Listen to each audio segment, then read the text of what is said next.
I like I said, even though my bracket's busted, it's still fun to see these upsets. I like to see it. But now I want to. So when it's tournament time, I like to go to people that I trust and that I respect. And so I looked up called Dick Weiss, because Dick has been around. He's in the sport. He's in the basketball Sports Writers Hall of Fame. He wrote for many years for the Philadelphia Daily News, the New York Daily News. Let's go to the Maserati, the Mainline Sports Hotline, and welcome in legendary Hall of Fame sports writer Dick Weiss. Good morning, Dick. Hey, Billy, how are you? All right, Dick. Usually I get to see you like once or twice in a summer. You show up in Ocean City. We get to say hi. But I contacted you. Obviously, this is your time of year. I saw you at the Philadelphia Big Five coaches breakfast, and I said, you know what? I got to get Dick Weiss on. Dick, you've seen it all. But this year, the start of this tournament is really, really something with all these upsets. Number 13 Furman defeating number 4 Virginia. How about Princeton defeating the second seed Arizona? Fairleigh Dickinson upsets number 1 Purdue, and Penn State gets number 7 Texas A&M. Dick, do you like that? You know what?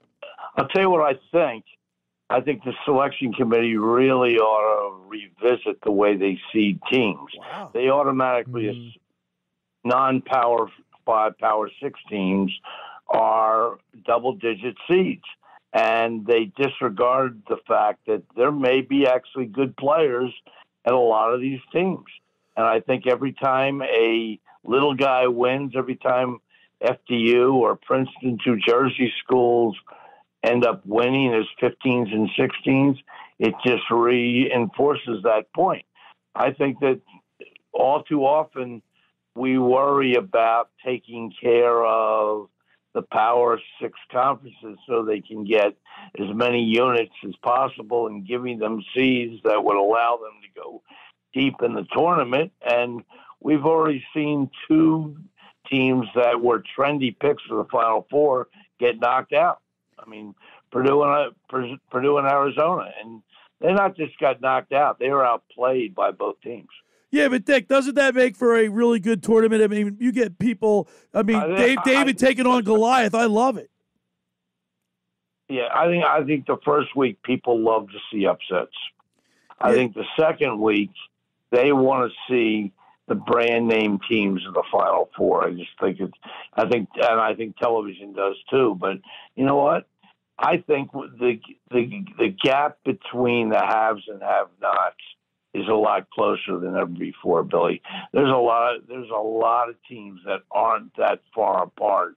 And in a one-game situation, if you don't show up like Iowa State, a team like Biddle is going to beat you.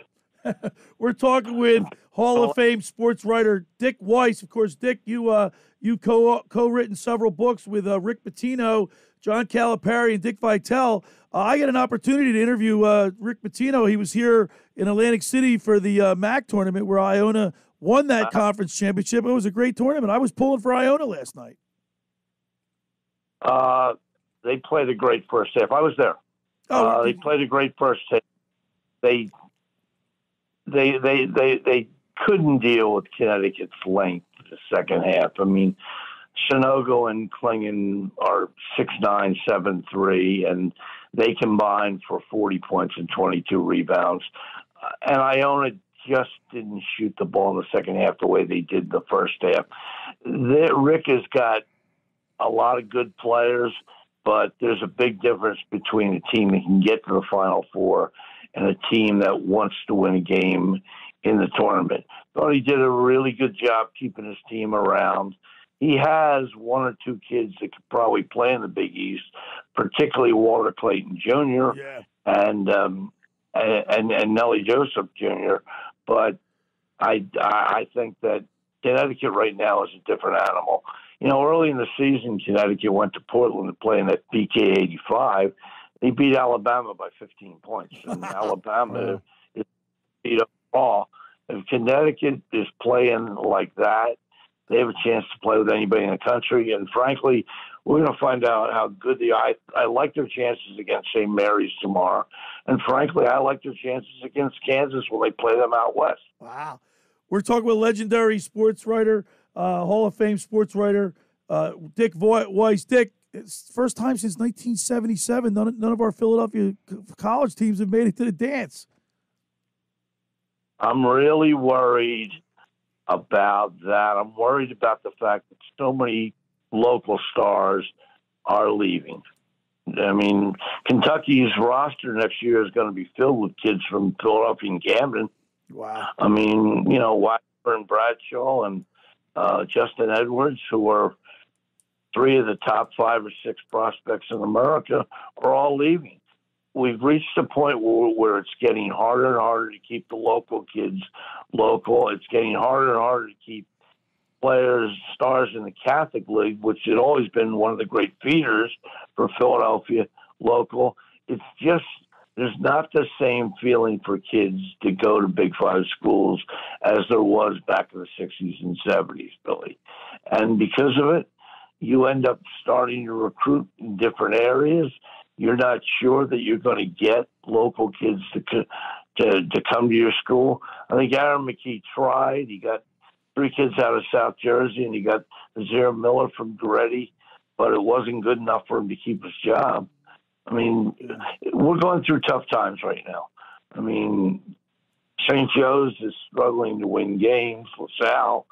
I mean, Fran Duffy pulled off a miracle winning 15 games, but he didn't have any players who were going to be an all-Atlantic 10 choices. Temple was a little bit disappointing. They beat Houston down there, and they turn around and lose their last game of the season to Cincinnati by 30, and all of a sudden Aaron McKee finds himself out of a job. Villanova, I think it's the J factor. I think when he left, it really created some instability. I think Kyle was learning on the job. I think that if they had Cam Whitmore and Justin Moore all season, they might have won 2 or 3 more games, maybe even put themselves in a position to get to the tournament. But when you dig yourself a big hole, it's hard to get out. I think Penn's the one team that legitimately has a shot to win the Ivy League in any given year, but they really have got a psychological problem with Princeton. I think Princeton's won 8 or 9 in a row for Penn. And until they get over that hump, they're going to have to be satisfied with being a runner-up. Yep. So it's been hard. Yeah. Well, good morning, Dick. My name's Andrew Leeds. I'm the intern over here. I just wanted to say it's a pleasure to get the chance to speak with you. How are you? I'm doing great. How are you? So Great. I was wondering, going into this bracket, obviously Billy's already got his bracket completely busted, and I was curious if I'm not sure if as a columnist if you're allowed to share this or if you're allowed to have a dog in the fight, but who do you have winning your bracket for this year's March Madness, if you can share? I think that the 4 teams are going to go to the Final Four. I like Connecticut. I like Alabama. I like Texas, and I like either Marquette or Duke in the East. How about and that? then all my teams are alive, so I must have done a little homework.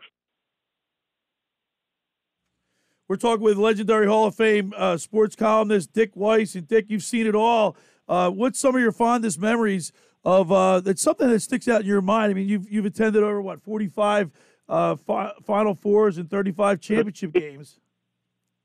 Yeah, this will be my 50th Final Four. 50th. Wow. Oh man.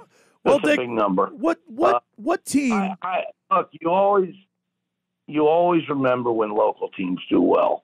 I mean, I still remember pinching myself after 85. Yeah. 2 months after Villanova actually won the NCAA tournament. I still didn't believe it happened because they had to play the perfect game against a near perfect team in Georgetown, and they managed to do it. And then Jay's 2 winners. I mean, Chris Jenkins shot to win in 16. Their total dominance in 18.